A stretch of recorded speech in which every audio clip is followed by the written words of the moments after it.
Buenas tardes con todos. El tema que me ha tocado hablar en esta oportunidad es polidramnios. Mi nombre es Jocelyn Chambergo Machacuay, soy médico residente del Hospital Nacional Hipólito Unanue. Esta charla sobre todo va enfocada a gestantes que han tenido antecedentes de polidramnios, pacientes diabéticas, ya sea no diabetes mellitus, diabetes tipo 1 o pacientes con antecedentes de polidramnios. Oh, y sobre todo, más para que las gestantes tengan un conocimiento de qué es esta enfermedad y cómo pueden identificarlo. Tenemos que el líquido amniótico, en este caso, a haber un aumento normal de este líquido, que generalmente se va a dar en el segundo y tercer trimestre. Aproximadamente es más común en gestaciones múltiples, sobre todo en placentación monocoriónica, o sea, una sola placenta. En embarazos únicos se presenta 1 a 2%. Por lo general son leves, los más común, y 50-60% de causa idiopática. Las patologías más comunes asociadas van a ser la diabetes mellitus materna y anomalías fetales. Tenemos que la tasa de producción en el recién nacido, la orina fetal es aproximadamente 1 litro a 1 litro 200 en recién nacidos a término. Este líquido amniótico, ¿por qué hay importancia? Porque este líquido es un antibacterial, es un ambiente, es un mecanismo para los movimientos activos del feto, para el desarrollo pulmonar, para que no se generen vías adherencias. Está compuesto principalmente este líquido amniótico de agua. Su densidad es 1.0 y es un pH alcalino, 7.1 a 7.2. Tenemos en este caso, por ejemplo, que la mayor cantidad de producción de líquido amniótico se va a ver gracias al flujo de la orina, 800 a 1200, y a la vez este líquido se va a reabsorber en el fetito con la dilución 500 a 1000. El líquido pulmonar también va a generar 340, 140 que va a estar a nivel pulmonar y 170 que se va a excretar a nivel de líquido amniótico, y flujos propios de la saliva o glándulas a nivel de la cabecita, 25 cc. También tenemos que, por lo general, el líquido amniótico se va a producir en diferente volumen, viéndose que más o menos a la semana 28 hay un incremento hasta las 32, donde se encuentra un pico de 2.500. Es por eso que esta patología se ve más a partir del segundo o tercer trimestre, porque es esa edad donde se produce más. Tenemos que va a haber una alteración en la deglución y una sobreproducción de la orina fetal, sobre todo a un estado cardíaco de alto grado o anomalías renales o de diuresis fetales. Tenemos dentro de las causas la alteración de la deglución, alteraciones del tubo gastrointestinal, alteraciones neuromusculares, alteraciones craneofaciales, y dentro de los excesos de producción de la orina tenemos causas renales, causas cardíacas y diuresis osmótica en este caso, que son las causas fetales cuando hablamos de polidramnios. Tenemos que la etiología se va a dividir en causas fetales, causas maternas y causas placentarias. Las causas más frecuentes, el 80% de polidramnios severos se debe a las causas fetales. Es la más frecuente y la que predomina un 30%.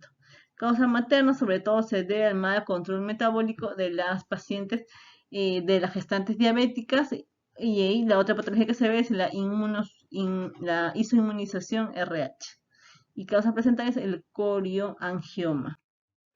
Tenemos que dentro de las causas fetales de polidramnios, las gastrointestinales, a la ofalocele, a la atresia, a la gastroquisis, alteración del sistema nervioso, la anencefalia, defectos de tubo neural, y causas infecciosas como el parvovirus, el citomegalovirus, el toxoplasma, la sífilis, y entre las cardiopatías, alteraciones renales, tubulopatías renales, esqueléticas, acondroplasia, displasias neuromusculares, las distrofias, y metabólicas, las que son un poco más raras de encontrar. Y también se relacionan a anomalías cromosómicas como la trisomía 18, la trisomía 21 y el Turner.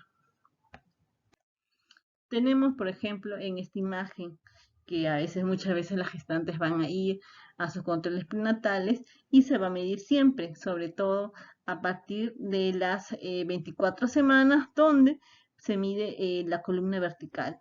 Máxima columna vertical es lo que va a ser un valor normal en un pozo único de 2 a 8. En esta fotografía, por ejemplo, se ve que es un pozo adecuado. Acá hay más de 2 centímetros cúbicos.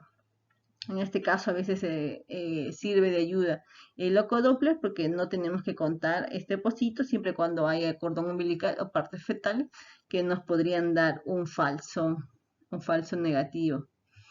En este caso, por ejemplo, tenemos también otra medición que es el lila, que es la suma de todos los cuadrantes, como se puede ver en esta imagen. Lo divido toda la pancita en 4 cuadrantes y busco esta máxima columna vertical en cada uno y es una sumatoria. El valor normal es 5 a 25.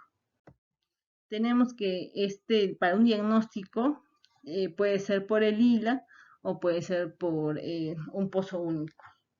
En este caso, el lila tiene que ser mayor o igual a 25 y el pozo único mayor a 8. Existen niveles leve, moderado y severo. En este caso, siempre que se encuentra esta patología, tenemos que estudiarlo, saber cuál es la causa. Sobre todo, en este caso, descartar una diabetes, que es lo más común, pedir un test de Coombs, porque pues, se puede deber a una inmunización, pedir anticuerpos irregulares y descartar otra patología infecciosa, como ya lo describí, toxoplasma, palmavirus, la sífilis, malformaciones propias del tubo digestivo, malformaciones renales.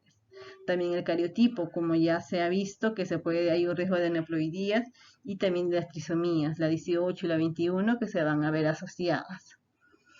Otras cosas que también que se tiene que hacer en la ecografía, sobre todo el detalle, es valorar el crecimiento fetal, anomalías cardíacas, la placenta cómo está, los movimientos fetales para evaluar la función neurológica, la posición de las manos, de los pies para descartar un síndrome de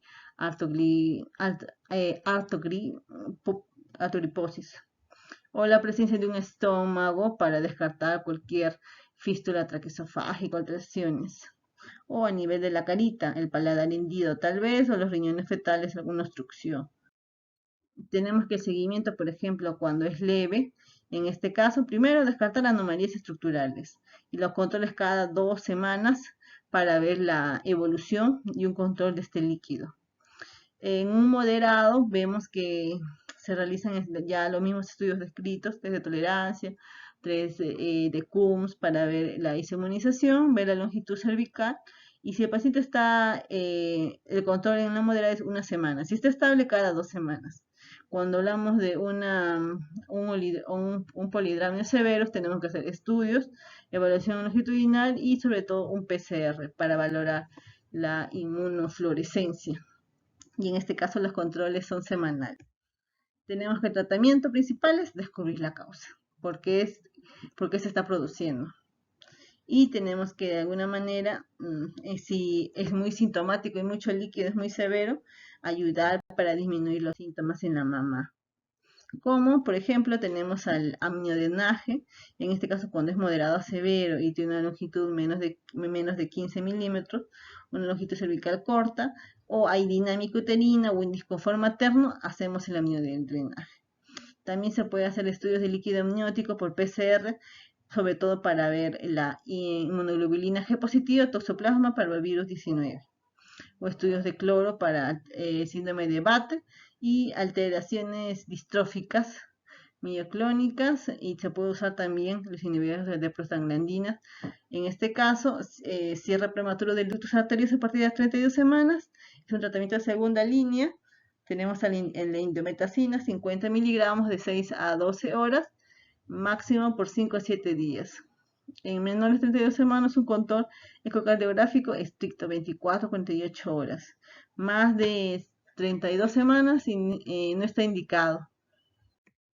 Tenemos que ver sobre todo cuando ya descubrí la causa del puridad, mi paciente es diabético, tiene un problema infeccioso, o también puede ser que el bebito tenga alguna malformación o alteración tubo del tracto gastrointestinal o alteraciones renales. En este caso, el polidramnio idiopático no se asocia mucho a un riesgo de resultados perinatales adversos. Y sobre todo, si la paciente está asintomática, puede llegar esta gestación a término siempre y cuando se monitorice bien. Y si ya la paciente está muy sintomática, se puede culminar la gestación hasta a las 37 semanas. Bueno, en este caso tenemos que las definiciones y unas pequeñas recomendaciones según la guía materno-fetal en relación al manejo de polidramios. Tenemos que, para definir polidramios, nos valemos del pozo único que ya lo vimos en la ecografía, mayor a 8 y el índice de líquido amniótico mayor a 24. Cuando recomendamos la amniorreducción, o sea, sacar el líquido, en este caso, cuando hay un malestar o disnea de la mamá. Indometacina no se usa, que la indometacina no se usa con el único propósito de disminuir el líquido amniótico. En caso bueno, se recomienda la indometacina, no se usa como el único propósito de disminuir el líquido en caso de polidramios. Y hay que hacer siempre vigilancia fetal en estos bebitos, sobre todo no solamente en polidramios que sean idiopáticos y que sean leves. Hay que acostumbrar sobre todo que si la paciente no tiene síntomas, está sintomática, una gestación a término. No está indicado que a las 37 se pueda culminar. Bueno, acá tenemos la bibliografía, que es con la que nos hemos hecho respaldo. En este caso tenemos el protocolo de polidramios en gestación única del Hospital de Barcelona. Tenemos otro libro de fisiología y regulación del líquido amniótico que nos hemos valido para esta información. Haciendo un pequeño resumen, ¿por qué es importante? Porque sobre todo sabemos que nuestras gestantes en el Perú no están bien controladas y muchas de estas pacientes van a hacer su diabetes gestacional y diabetes mellitus y por lo tanto se va a condicionar esta patología que si bien es cierto, es más frecuente en gestaciones múltiples, pero en gestaciones únicas se van a relacionar a causas infecciosas y a pacientes diabéticas mal controladas. Gracias.